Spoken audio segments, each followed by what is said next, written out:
अस्सलाम वालेकुम। बच्चे का देर से बोलना, कम बोलना या ना बोलना पेरेंट्स के लिए बहुत परेशानी की बात होती है, ख़ासतौर पे जब साथ के बच्चे पूरी बातें कर रहे हों, बोल रहे हों और उनका बच्चा ना बोलता हो या कम बोलता हो। आज हमारे साथ है मिस रबिया इम्तियाज़, जो कि स्पीच थेरेपिस्ट हैं। वो हमें मुकम्मल तौर पर गाइड करेंगी कि स्पीच डिले क्या है, आपके बच्चे में स्पीच डिले की क्या वजूहात हो सकती हैं, उसका क्या इलाज है और आपने अपने बच्चे को कैसे लेकर चलना है। आइए देखते हैं।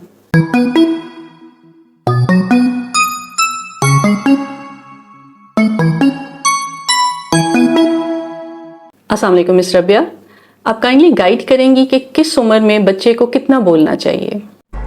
वालेकुम सलाम। जैसे भी आपने बताया कि स्पीच डिले में बच्चा अपनी एक्सपेक्टेड एज से कम बोलता है या अपने हम उम्र बच्चों के बराबर नहीं बोलता है, उनसे कम बोलता है, तो इसके लिए कुछ जनरल माइलस्टोन्स हैं जिनसे पेरेंट्स असेस कर सकते हैं कि उनके बच्चे को स्पीच डिले है। इनमें बैबलिंग के लिए 9 मंथ्स की एज है, मतलब 9 माह का बच्चा मामा बाबा दादा बोलता है। इसी तरह 1 ईयर में बच्चे के पास 1 वर्ड स्पीच होनी चाहिए। 18 मंथ्स में बच्चे के पास 10 to 20 वर्ड्स की वोकैबुलरी होती है। इसी तरह 2 ईयर्स में बच्चे को 2 वर्ड्स के फ्रेजेस बोलने चाहिए, जैसे मामा आए, पानी दो। और 3 ईयर्स में 3 वर्ड सेंटेंस होता है, मामा बाहर जाएं। इस तरह से 3 वर्ड का सेंटेंस बोलता है। अगर आपका बच्चा 1 ईयर में 1 वर्ड, 2 ईयर्स में 2 वर्ड्स का फ्रेजेस और 3 ईयर में सेंटेंस नहीं बोल रहा है, तो पेरेंट्स को चाहिए कि स्पीच थेरेपिस्ट से असेस करा लें। हम कब कहते हैं कि अब बच्चे को स्पीच डिले है या स्पीच डिले का डायग्नोसिस हम कब देते हैं? डिले का डायग्नोसिस तब दिया जाता है जब बच्चा अपनी एज के बच्चों के अकॉर्डिंग नहीं बोल रहा होता है या अपनी बात को नहीं समझा सकता है। इसके लिए डिफरेंट फैक्टर्स होते हैं। नॉर्मली 1.5 से 3 साल की उम्र में हम स्पीच डिले को डायग्नोस करते हैं। इसके अलावा ये अगेन वही चीज़ कि हर बच्चे का डेवलपमेंटल रेट जो है वो डिफरेंट होता है, तो बेहतर है कि आप किसी मेडिकल स्पेशलिस्ट से असेस करा लें ताकि टाइमली ट्रीटमेंट शुरू किया जाए। बच्चे में देर से बोलने की या कम बोलने की, स्पीच डिले की क्या रीजंस हैं, क्या वजूहात हैं? हम स्पीच डिले की वजूहात देखें तो इसमें सबसे पहले हेयरिंग इम्पेयरमेंट आ जाता है कि अगर कोई बच्चा सुनने की सलाहियत उसमें कम है या वो ठीक से नहीं सुन पा रहा है या उसको बहुत ज़्यादा कानों का इन्फेक्शन रहता है, तो उसमें स्पीच डिले होता है। इसी तरह अगर हम सेकंड देखें तो हमारे पास डेवलपमेंटल डिले आ जाता है। डेवलपमेंटल डिसऑर्डर्स होते हैं, फॉर एग्जांपल ऑटिज़म आ गया, इंटेलेक्चुअल डिसेबिलिटी आ गई जिसको हम जहनी कमज़ोरी कहते हैं, या फिर ग्लोबल डेवलपमेंटल डिले है जिसमें बच्चा जहनी और जिस्मानी तौर पर कमज़ोर होता है। इसके अलावा हमारे पास स्पीच एंड लैंग्वेज डिसऑर्डर्स आ जाते हैं, लाइक एप्रेक्सिया और डिसार्थ्रिया। इसमें मसल्स जो स्पीच के लिए जो मसल्स होते हैं उनकी वीकनेस होती है, वो ठीक से हरकत नहीं करते हैं या उनकी मसल्स की कमज़ोरी की वजह से ठीक से नहीं बोला जाता, तो उसमें भी स्पीच डिले आ जाता है। इसी तरह कुछ साइकोलॉजिकल फैक्टर्स आ जाते हैं। देखा गया है कि अक्सर जहाँ पे बहुत ज़्यादा लड़ाइयाँ झगड़े हों तो वो चीज़ें बच्चों को इफ़ेक्ट करती हैं।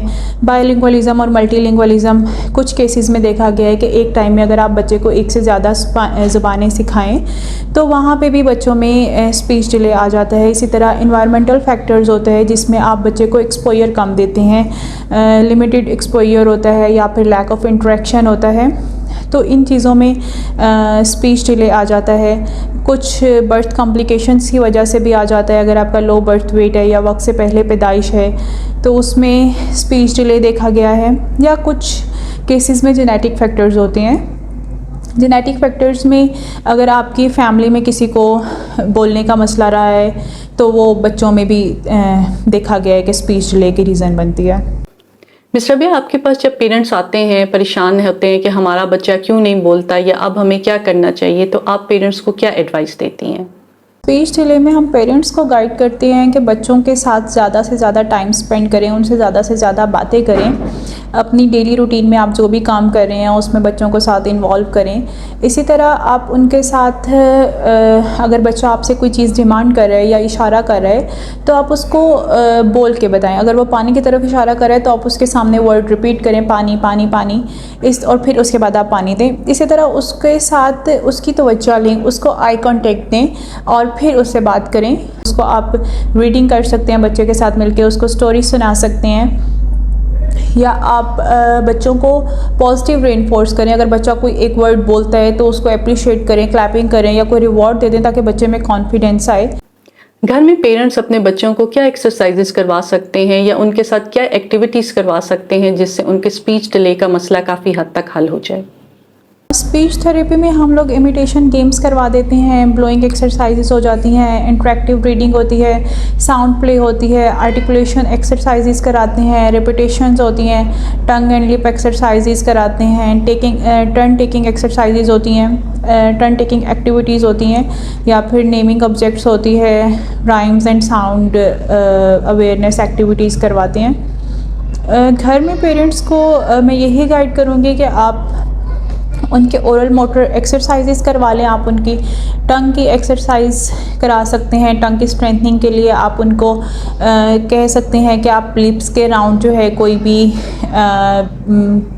हनी चॉकलेट कुछ भी लगा के उनसे कहें कि वो टंग से लिक करें, क्लॉकवाइज और एंटी क्लॉकवाइज। अगर इस तरह से नहीं बच्चा रिस्पॉन्ड करा, मिरर के सामने उसे बिठाएं, खुद अपनी टंग बाहर निकालें, बच्चा आपको इमिटेट करे, या आप टंग डिप्रेशर की हेल्प से उसकी टंग को ऊपर को करें और 10 तक काउंट करें। इस तरह राइट साइड पे करें, 10 तक काउंट करें, लेफ़्ट साइड पे काउंट करें। इससे क्या होएगा कि टंग के मसल्स स्ट्रॉन्ग होंगे। इसी तरह आप ब्लोइंग की एक्सरसाइज करा सकती हैं, मुंह में हवा भरे, 10 तक काउंट करें और उसके बाद आप फेस को वापस ईजी कर दें। इसके अलावा आप बैलून में हवा भरवा सकते हैं।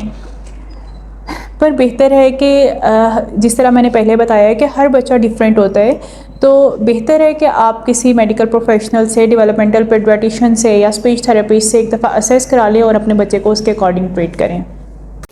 मिस रबिया, आजकल बच्चों का स्क्रीन टाइम बहुत ज़्यादा है, बल्कि देखा गया है कि जो ही बच्चा कुछ हाथ में पकड़ने के काबिल होता है तो पेरेंट्स मोबाइल पकड़ा देते हैं। आप इस बारे में कुछ गाइड करेंगी कि स्पीच डिले का और स्क्रीन टाइम का आपस में क्या ताल्लुक है? अगर हम स्क्रीन का इफ़ेक्ट देखें स्पीच डिले पे, तो काफ़ी रिसर्चेस इसमें हुई हैं और उसमें यही देखा गया है कि स्क्रीन टाइम जो है वो बच्चे की बोलने और समझने की सलाहियत को कम करता है। इससे क्या होता है कि बच्चों में इंटरेक्शन की कमी होती है, बच्चा ज़्यादा टाइम स्क्रीन के सामने होता है, वो दूसरों से बात वगैरह नहीं करता है और इसी तरह हम सीखते हैं दूसरों से, और जब हमारा टाइम ही स्क्रीन पे गुजरेगा तो हम वो चीज़ नहीं लर्न कर सकते।